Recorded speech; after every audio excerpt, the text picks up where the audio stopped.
¿Puedo? ¿Podemos? Claro que podéis. No voy a ser yo quien hago en la fiesta. Además, ¿qué vamos a hacer si llueve insistentemente? Y debemos decirlo delicadamente, ¿no? ¡Adelante! El teatro es vuestro. El teatro es nuestro y el telón también. ¿Estamos preparados, escenario? Una mañana en la que en Bilbao llovía y que llovía y llovía sin parar.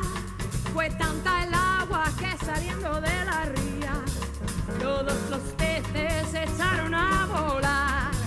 Y así volando desde Abando a la Gran Vía, por el Arriaga llegando al Arenal, contagiaron a la gente la alegría y todos juntos con el agua que caía, tirándose a la ría se pusieron a nadar.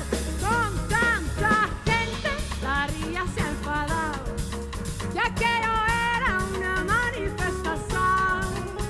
Y al llegar ahí la policía, la gente les decía: estamos en la ría, y así les